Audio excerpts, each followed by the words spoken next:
Dans cette vidéo, TQQQ veut danser avec le marché baissier. Restez à l'écoute. Avant de commencer, comprenez que rien dans cette vidéo ne constitue un conseil professionnel ou financier ou une garantie de quelque nature que ce soit. Les informations présentées dans cette vidéo sont uniquement à des fins d'information générale. Certains exemples ont été simplifiés pour faciliter leur compréhension. Bienvenue sur la chaîne, amis, investisseurs et traders. Dans ma deuxième vidéo, j'ai parlé d'un fonds négocié en bourse à effet levier portant le symbole TQQQ. Je mettrai un lien en haut et en bas pour vous permettre d'obtenir plus d'informations sur ce produit financier. En bref, il s'agit du fonds à effet levier du Nasdaq 100 à la puissance 3. C'est un fonds volatile qui ne convient pas à tout le monde. Il a été créé le 1er février 2010 et depuis, il a enregistré des rendements vraiment incroyables.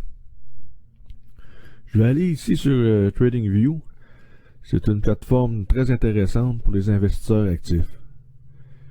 Il est certain que le fonds a eu le vent dans le dos pendant longtemps, car son début correspond à la fin de la crise financière de 2008-2009.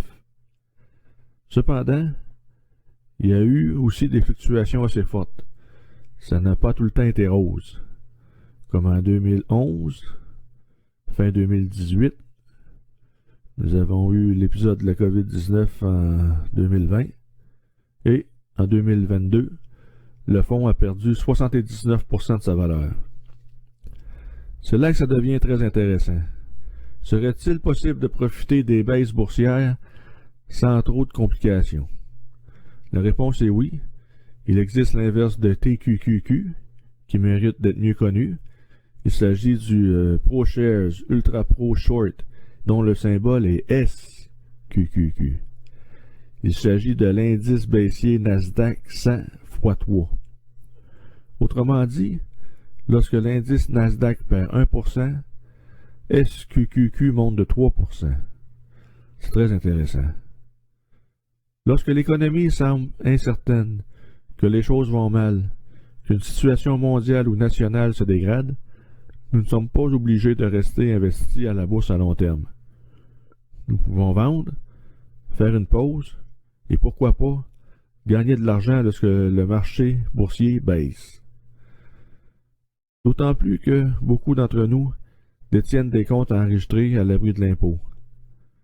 Avec ma stratégie haussière et baissière, je ne transige pas beaucoup malgré tout. En moyenne, 10 transactions sur TQQQ et un peu moins sur SQQQ par an.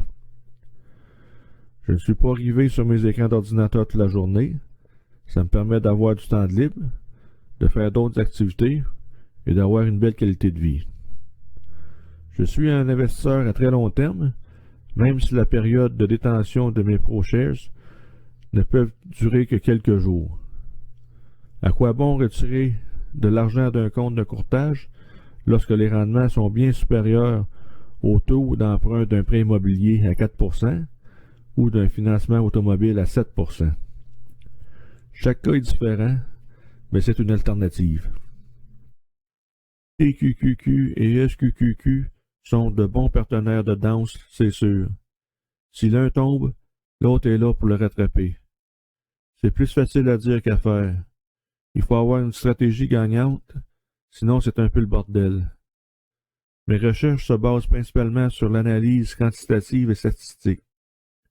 Il semble que le schéma haussier et baissier se répète assez régulièrement. Il y a eu des moments où les mouvements ont été plus faciles à identifier que d'autres.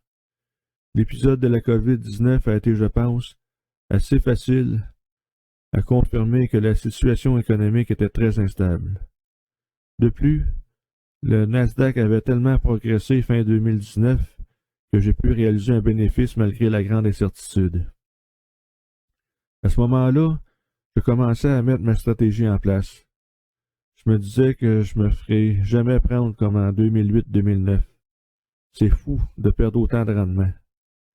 Et puis si 5, 10, 15% de la population meurt au cours de la prochaine année à cause de la pandémie, et que l'économie reste fermée pendant une longue période, alors le marché va chuter.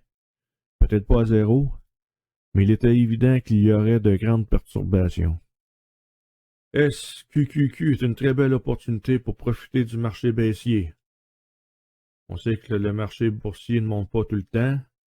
Il peut y avoir des périodes de baisse, il peut y avoir de la guerre, des périodes d'inflation. Parfois, il semble avoir rien de spécial et le marché baisse. Peu importe. Le marché boursier est un marché d'acheteurs et de vendeurs. On danse ensemble. Si je vends des parts, quelqu'un les achète, ce qui fait une transaction. L'acheteur pense que ça va monter pour différentes raisons. Le vendeur pense le contraire, que ça va baisser. Il est bien de se rappeler que l'évaluation des indices boursiers sont basés, entre autres, sur les profits, sur les ventes et sur les attentes. Brimer un de ces trois éléments semble provoquer de l'instabilité sur les marchés financiers. Je connais bien l'indice Nasdaq 100. Il y a de grandes capitalisations, surtout à tendance technologique. C'est un excellent indice. Mais il y a des corrections importantes qui se produisent. Je veux être opportuniste. Je ne veux pas voir la valeur de mon portefeuille s'effondrer. Les fonds négociés en bourse ont deux sources de volume de transactions. Le volume sur le marché, c'est-à-dire entre les investisseurs qui détiennent le fonds eux-mêmes, et la société du fonds qui ajoute ou soustrait des actions. Et ce qui est rassurant avec ProShares, c'est qu'ils ont une longue histoire. Ils sont en activité depuis plus de 15 ans, et pendant ce temps, l'indice Nasdaq en a vu des vertes et des pas mûres. Comme l'épisode de la pandémie, le crack éclair du 6 mai 2010, c'est une excellente façon de démontrer leur sérieux.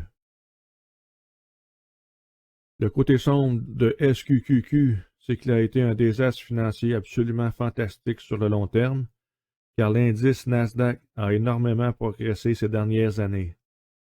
En revanche, il y a eu de très beaux signes d'opportunité à court terme pour les plus audacieux. Je souhaite réaliser une vidéo sur TradingView, c'est une plateforme vraiment incroyable pour les investisseurs et les traders.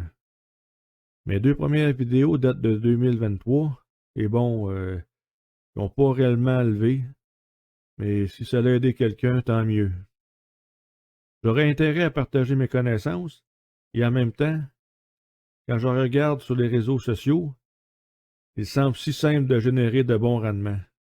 Et pourtant, ce n'est pas si simple, sinon tout le monde serait riche à craquer.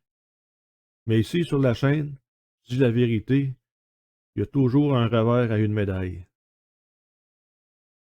Bon, maintenant que nous savons que le prix de SQQQ augmente lorsque l'indice 100 baisse, qu'en fait-on?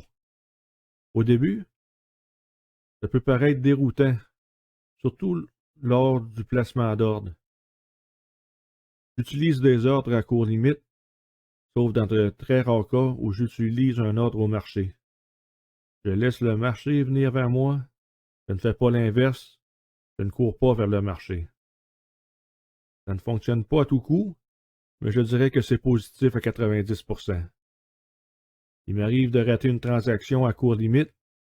J'aurais dû aller sur le marché, mais je ne connais aucune stratégie boursière agressive qui fonctionne toujours à 100%.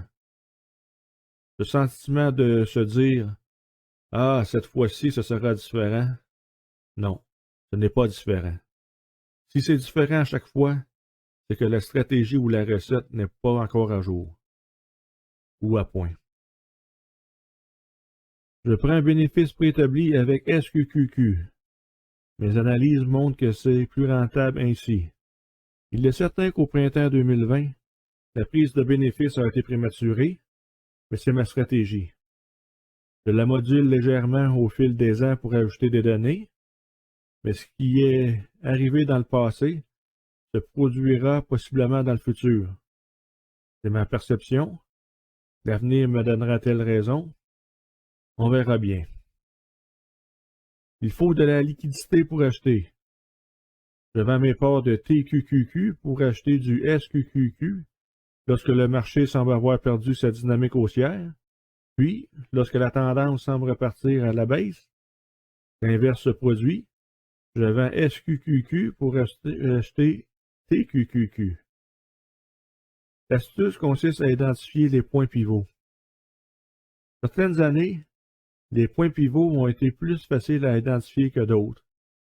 En 2015, il y a eu de nombreux faux points pivots, tandis qu'en 2020, ils ont été plutôt faciles à identifier. Une autre situation que je transige TQQQ et SQQQ est lorsque le Nasdaq est suracheté. Ça l'arrive moins fréquemment, mais ça offre de belles opportunités. C'est une danse plutôt bien synchronisée, mais imparfaite. Environ un tiers de mes transactions sont des pertes de temps, des rendements de plus 3 à moins 3%. Un autre tiers sont de petites pertes de moins de 8%. Et le dernier tiers sont des gains généreux. Il n'y a rien de parfait, mais j'apprécie les produits à effet levier. Je n'ai pas à me soucier des options ou des contrats à terme. Je n'ai pas besoin d'être inscrit auprès d'un courtier spécialisé pour les transiger. Si vous avez des suggestions ou des questions, n'hésitez pas à les laisser dans les commentaires.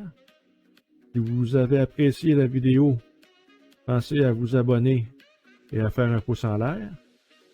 Avant d'investir, faites toujours vos recherches et je vous dis à bientôt.